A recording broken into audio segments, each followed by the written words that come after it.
Chapter 10. I finished my homework early on Saturday. I was kind of bored. Aaron was away visiting cousins with his family. I sat in my room, listening to music drift up from downstairs. Dad had the Metropolitan Opera on the radio. He always played it cranked up really loud. My bedroom door was closed, but I could still hear it as if I were in the living room with him. Outside the window, the sky spread out, blue and clear. A mound of snow rose up on the outer sill, pressing against the window. It had snowed for 2 days. The sun had finally come out. I stared down at a drawing of the boy's face, stared into his serious eyes, stared at the scar that split his eyebrow. Who was he? Why did I keep drawing him? Why wouldn't Dr. Sales tell me? And why did Dr. Sales lose his cool? Why did he have such a startled expression on his face when I held up the drawing? Questions. I had a lot of questions, not many answers, but I was still staring at the boy's face when the bedroom door flew open and Laura and Adriana burst in. "What's up?" Adriana cried. "You can't stay in, you've got to come with us," Laura insisted. They both had blue down jackets pulled down over faded jeans. They both carried round red plastic sleds. Their cheeks were nearly as red as the sleds. "Huh? What's going on?" I asked. I dropped the drawing to the desktop. "It's gorgeous out," Laura exclaimed. "The most beautiful day of the winter." "It's perfect sledding," Adriana chimed in excitedly. "The snow sort of froze. There's an icy crust on top. You've got to come to Miller Hill with us, Martha." I gaped at both of them. They were acting like 10-year-olds. "You mean you want to go sledding?" They both laughed at me. I knew I sounded like a moron, but I was so surprised. "Why can't we have fun?" Laura demanded. "You know, like we used to, before we got old, before we were supposed to start acting cool all the time." "Come on, Martha." Adriana tugged me off the chair. "Get your coat. It's not even that cold out. Come on, we've got an extra sled." "We'll have races," Laura suggested. She helped Adriana push me to the door. "We'll push all the 8-year-old kids off the hill and have it all to ourselves." "Hey, why not?" I said finally. We pushed each other down the stairs, singing along with Dad's opera, singing so loud he shouted for us to shut up, which made us laugh and sing even louder. Why shouldn't I have some fun? I asked myself. Why should I sit up in my room, staring at that creepy drawing? I realized I hadn't had any fun, any real fun, since the accident, since I lost my memory. I grabbed my snow parka and a pair of woolly gloves and followed my two friends out the front door. They were right. It was a beautiful afternoon. The air felt cold and crisp. The bright sunlight made the snow sparkle like gold. We walked to Miller Hill, carrying our round sleds, rolling them like hoops, sending them crashing into each other. Nearly to the top of the street, Adriana slipped and fell. Laura and I pounced on her and pushed her face into the snow. She sputtered, came up laughing, and started a wrestling match that got all three of us wet and snow-covered. Laughing, breathing hard from our strenuous battle, we brushed each other off. We gathered up our discs, which had slid halfway down the street, and continued on our way. Miller Hill is the favorite sledding place in Shadyside. It's steep and bumpy that stretches into a wide, empty field. The snow always seems deeper and slicker on Miller Hill. It's a steep climb up, but the ride down is long, fast, and totally thrilling. Today the hill glowed like a silvery mountain. Laura, Adriana, and I stopped at the bottom and gazed up. Dozens of kids of all ages, were sledding down, on every kind of sled. Garbage can lids and inflated snow donuts competed with old-fashioned wood and steel flexible flyers. What a scene! In their red and blue and purple jackets, their snow hats and ski caps, the kids looked like Christmas ornaments on a huge white tree. I know, I'm starting to sound like a poet or something, but it was just such a thrilling sight, such an innocent scene. I guess it made me think of being younger. It made me think of happier times. "How come the hill looks so much bigger than it used to?" Laura asked, ducking out of the way as two little boys came sliding down on plastic garbage bags. "Don't wimp out," Adriana scolded her. "The hill is the same as it always was. Let's go." Slipping and sliding, we leaned into the wind and made our way up to the top of the hill. Halfway up, the wind from the top blew the plastic sled from my hand, and I had to go chase it. I finally made it to the top. Where were Laura and Adriana? I shielded my eyes from the bright sunlight with one gloved hand and searched for them. They were already preparing to slide down. They had found an open spot on one side, just past a group of serious-faced boys. Now they were lowering themselves onto their sleds. Laura was sitting on hers. Adriana had plopped down on her belly. I darted over. planning to surprise Adriana and give her a hard shove. But they were too fast for me. They both took off with happy squeals. The sleds dropped fast. Laura hit a hard bump. Her sled flew into the air, but she managed to hold on. Adriana reached the bottom and just kept going. Her sled took her halfway across the field below.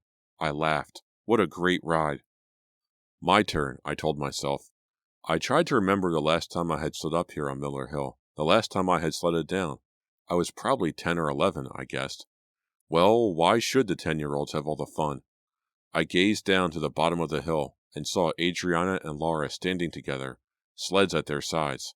Adriana had pulled off her ski cap and was brushing snow from her black hair. They were both staring up at me, waiting for me to join them. "Here I come," I shouted, cupping my gloved hands around my mouth. I don't think they could hear me.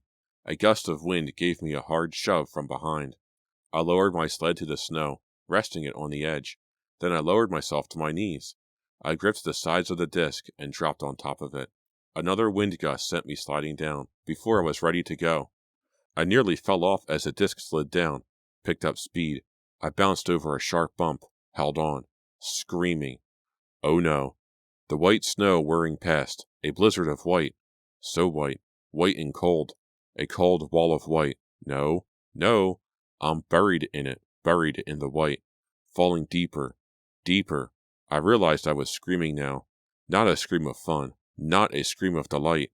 I screamed in horror, screamed out pure terror, screamed until I felt my lungs about to burst. And still I screamed so hard, screamed so loud, and the walls of white closed in. As I screamed out my horror, I knew I couldn't stop. I knew I'd never stop. Chapter 11. I don't remember exactly how I got home. Of course, Adriana and Laura must have helped me.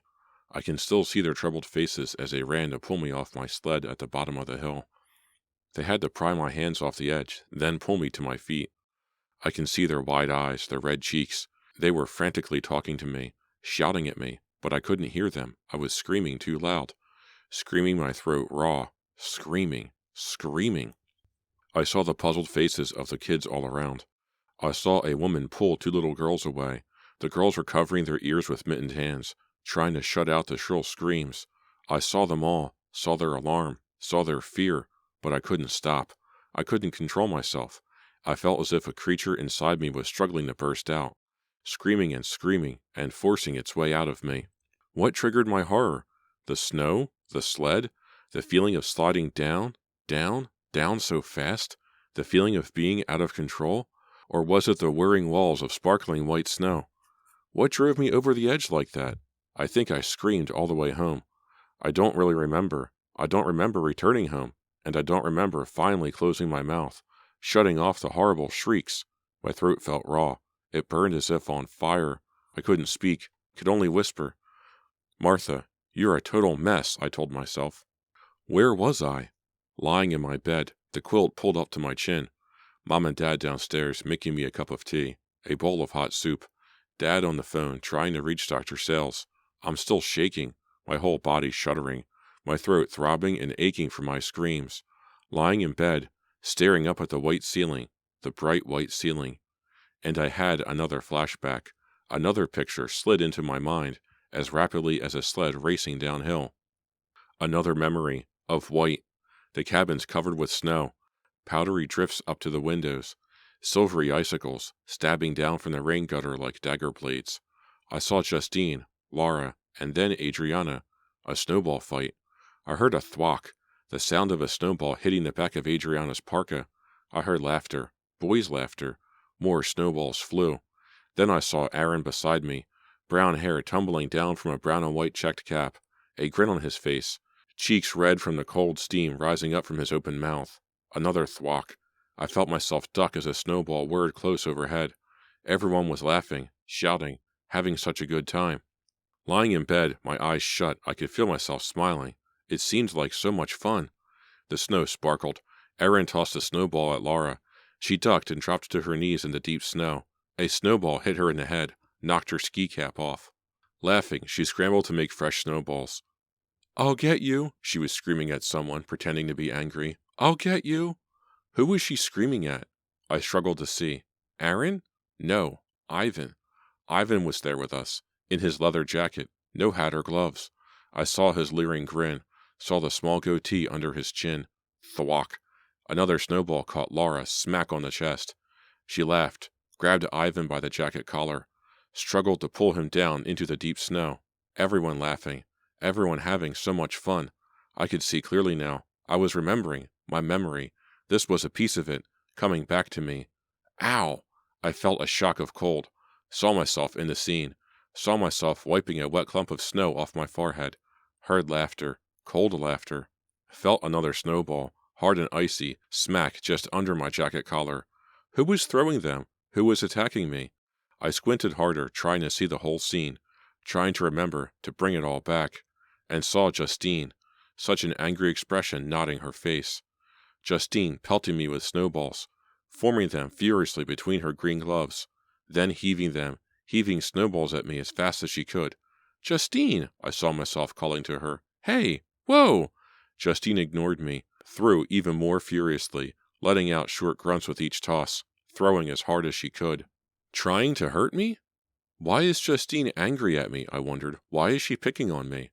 And then I saw myself fight back, saw myself fling snowballs back at her, scooping up handful after handful of snow, squeezing it hard, heaving it before it was even shaped into snowballs. The two of us crying out, shouting now, heaping snow on each other, both of us moving frantically, furiously.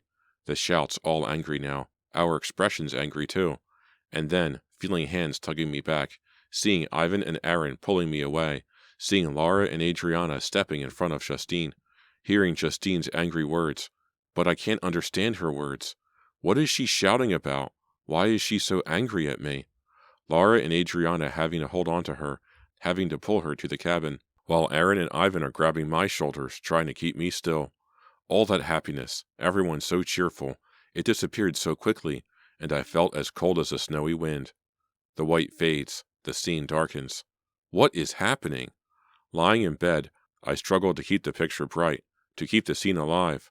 I want to see more. I want to remember. I need to remember. Darker now. And later, I am inside a cabin. I see a fire dancing in the fireplace across the room.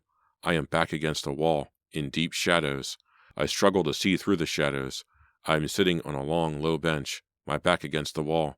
Someone leans against me. Someone sits next to me. It's so dark back here, as if we're hiding. I struggle to see his face as he kisses me. It's Aaron. It has to be Aaron, I know. Who else would I be kissing back here in the shadows, away from all the others? Aaron. I kiss him again. It's so dark. I still can't see his face. Aaron, why can't I see you? Because it isn't Aaron.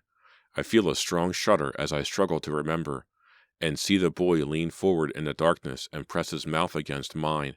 I feel his lips, pushing against my lips, so hard, so insistent, and it isn't Aaron. I'm kissing another boy, not Aaron. But who? He pulls back, smiles at me, and I see his dark, serious eyes, see the turned-up nose, the tiny white scar across the dark eyebrow. I'm kissing him in the shadows. I see him clearly now. I see his face, the face I've been drawing again and again. Chapter 12. The next afternoon I gathered up my drawings of the boy. I shoved them into my backpack, and I sneaked out of the house. Aaron, you've got to help me, I pleaded silently. My boots sank through the hard crust on the snow as I walked quickly to his house. I pulled my parka tighter, leaning into a steady, cold wind.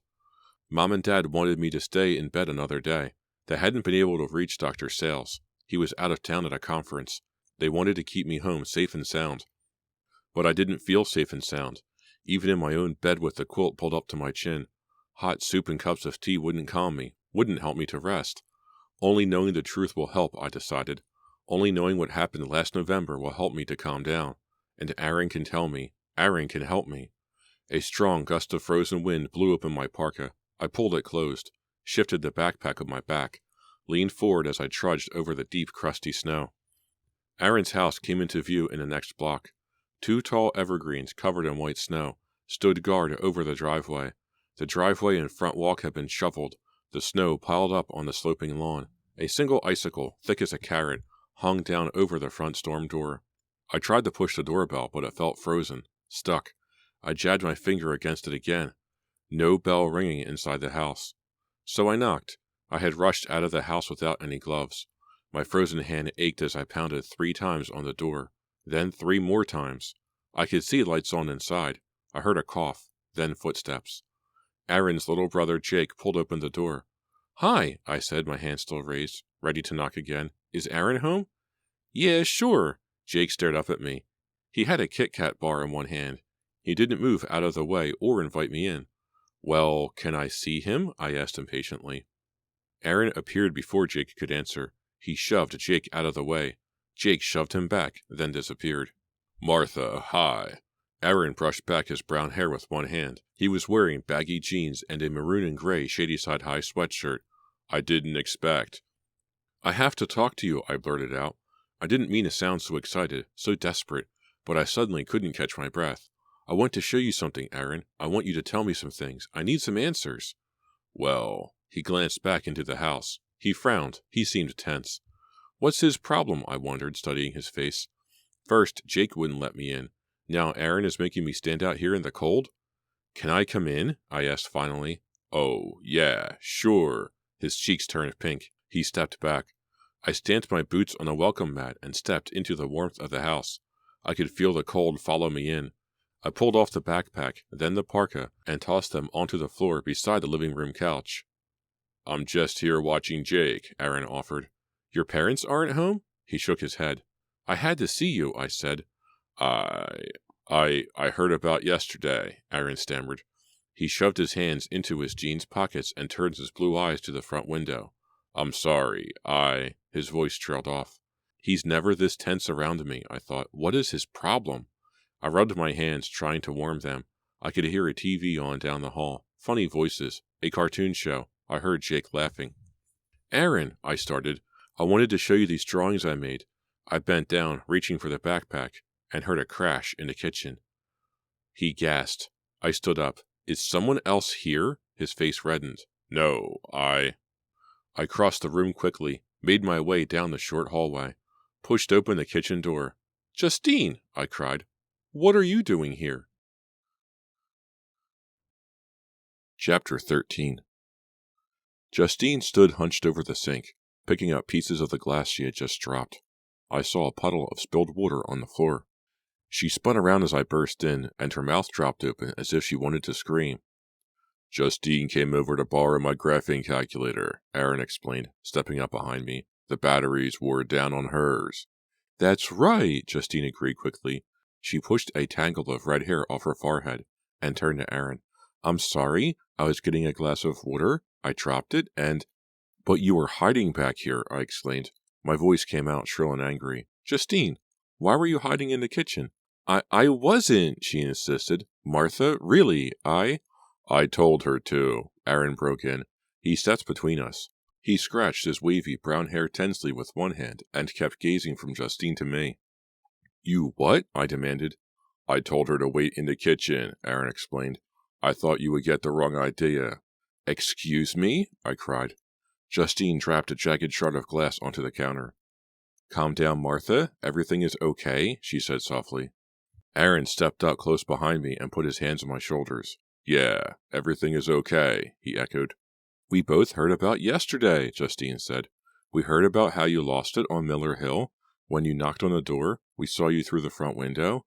Aaron said I should go in the kitchen. We didn't want to get you upset or anything." Aaron turned me around. His blue eyes burned into mine. "It was stupid. I'm sorry, Martha. It was totally dumb. But I did it for you." "We didn't want you to get upset again," Justine added. "I just stopped by for the calculator. That's the truth?"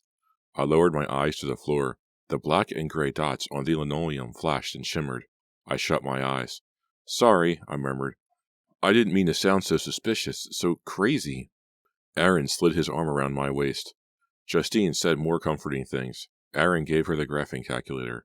She apologized again. Then she pulled on her coat and hurried out the front door. I watched her through the living room window. She strode quickly down the driveway, her head lowered, biting her bottom lip. As I watched her, I tried to decide whether to believe them or not. Aaron had been so great this whole time. He'd been so wonderful to me, so caring. I decided I had to believe them.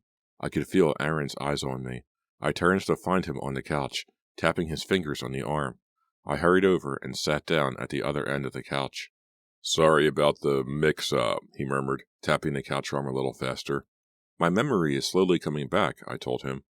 I could see the surprise on his face, saw his jaw twitch. He swallowed. "I keep seeing pictures," I continued, "whole scenes. It's all coming back to me, bit by bit." He sighed. Then he spoke in a soft, hushed tone just above a whisper. "When it does come back, it'll be hard for you." He took my hand and squeezed it. I wanted him to keep holding it, but he quickly let go. "What do you mean?" I demanded. "Why will it be hard for me?" He hesitated. "You know I can't tell you that," he said, still in a whisper. "Tell me," I insisted. "Why will it be hard for me?" "The doctor told us not to help you," Aaron replied. He cleared his throat. "He told us that you had to get your memory back on your own. He made us promise not to tell you what happened that night." "But Aaron," I grabbed his arm. I tried to pull him close, but he kept his place on the other end of the couch. "Why will it be so hard for me when I get back my memory?" I demanded again. "Why will I be so upset?" He uttered a hoarse cry. His blue eyes locked on mine. "Because something terrible happened," he cried. "Something terrible, Martha." He took a deep breath. His eyes remained on mine. "It changed us all."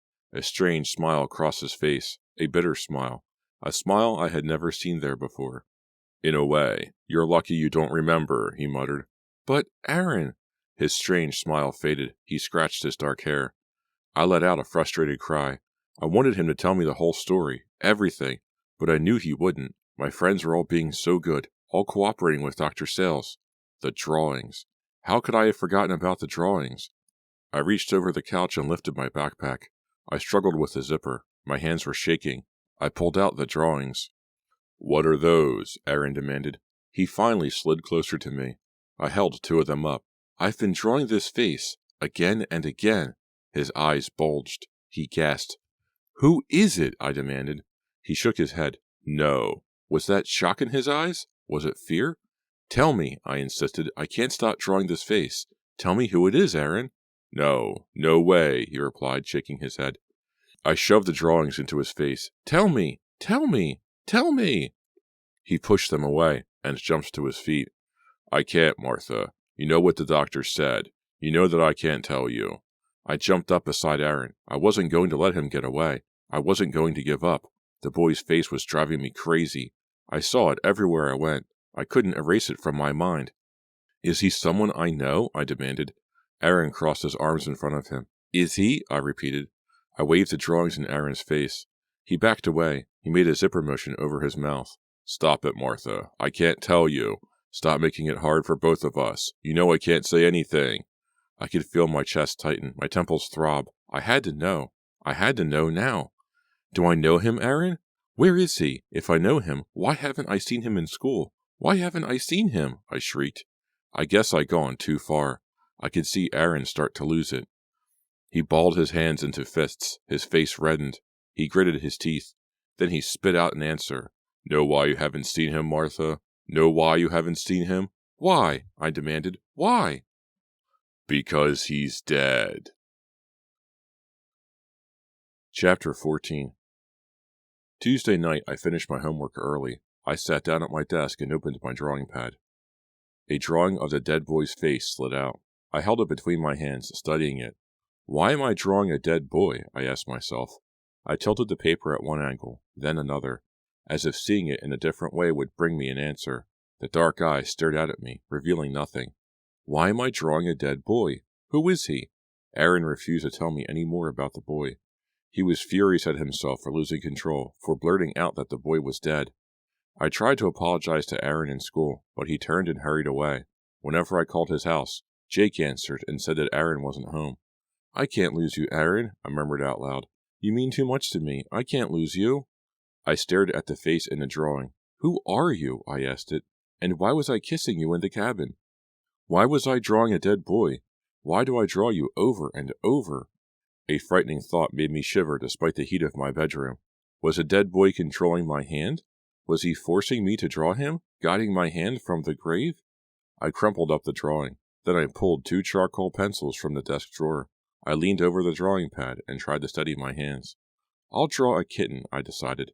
The deadline for the art portfolio was only 2 weeks away. If I didn't have some drawings to show, I wouldn't be accepted in the special course. I'll draw you, Rooney. Where are you? Of course the stupid cat wasn't around when I needed her. I leaned over the pad and started to draw her from memory. Martha, my mother called. Adriana is here. I heard Adriana's footsteps in the hall. Hi, what's up? I asked as she stepped into the room. Not much. How's it going? She answered. She tugged off her wool muffler and blue-down jacket and tossed them onto my bed. She pushed back her curly black hair with both hands. Whoa, it's cold out. You look great. Yeah, I feel okay, I replied softly. I'd been apologizing to Laura and Adriana ever since the sledding incident on Saturday. I must have apologized at least 24 times and told them I was feeling fine. But they kept checking up on me, and they kept telling me how great I looked all the time. Adriana dropped down beside her jacket on my bed. She let out a long sigh. You finished your homework? I nodded. Yeah, I didn't have much. I thought I'd try sketching. This portfolio. Things are bad at my house, Adriana interrupted. Your parents? I asked. Are they fighting again? Do you need to sleep here tonight? A lot of times when her parents were battling, Adriana escaped by staying at my house. There were times when things were really bad that she just about moved in with my family for good. No, it's not my parents, Adriana said, kicking the toe of her boot against a spot on the carpet. Dad moved out Sunday, she moaned. Finally. I didn't know what to say. I knew that Adriana was closer to her father than her mother. I didn't think she was as happy about him leaving as she pretended. It's Ivan, she said, fiddling with her long blue wool muffler. It's Ivan I'm worried about. I turned in a desk chair to face her. I pulled the drawing pad into my lap and sketched as I talked to her. What did Ivan do this time? Adriana hesitated. I'm not sure, but I went into his room tonight to ask him something, and he had a new tape player and a new Discman. I stopped sketching. So, why is that so terrible, Adriana? She twisted the muffler around her wrist. Her dark eyes flared. Where did Ivan get the money for those things? I thought about that, waiting for her to continue. I think he's been stealing, she said finally. I mean, he's been hanging out with some really tough kids. A couple of them got suspended from Waynesbridge High. I think they set a bathroom on fire or something. Nice, I muttered, rolling my eyes. Well, Ivan has been hanging out with these guys all the time, Adriana continued. He says they're great guys. They know how to have fun. She tossed the muffler back onto the bed. She frowned. And now, all of a sudden, Ivan has a Discman and a new tape player. He's been stealing. I know he has. He's so mixed up, Martha. He's going to ruin his life. And I started to reply, but I gazed down at my sketch and let out a startled cry. No. Oh, no. I hadn't drawn a cat. I had drawn the face again. Can't I draw anything else? I felt Adriana's hand on my shoulder. I turned to see her staring down at the boy's face. I saw her swallow hard, saw her eyes narrow, saw her grit her teeth. Want to go to the basketball game Friday night? She asked, her hand still resting on the shoulder of my sweater. Huh? The Shady Side game. Friday night, she said. Want to go? You know, have some fun? Try to forget about everything? I don't want to forget, I thought unhappily. I want to remember. Sure, I told her. Great idea. Let's have some fun. Laura came with Adriana and me to the game. Laura picked us up a little early. So first we cruised around town in Laura's Bonneville, with the radio cranked up all the way. We sang at the top of our lungs and shouted out the window at boys on the street, squealing around corners, laughing and joking, acting like jerks, but we didn't care.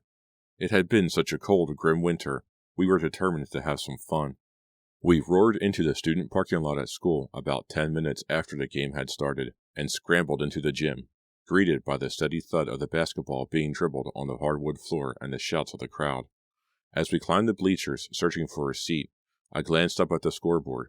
Already 8-2 in favor of our opponents, the Ironton Hawks. Not a good start. Go Tigers! I shouted. Tigers rule! Laura, Adriana, and I made some kids move down, and we squeezed into seats near the top of the bleachers. Shadyside scored an easy layup, and the crowd sent up a cheer. Where's Aaron tonight? Laura shouted over the roar. I shrugged. Don't know. He didn't call. I turned to the floor, determined to concentrate on the game.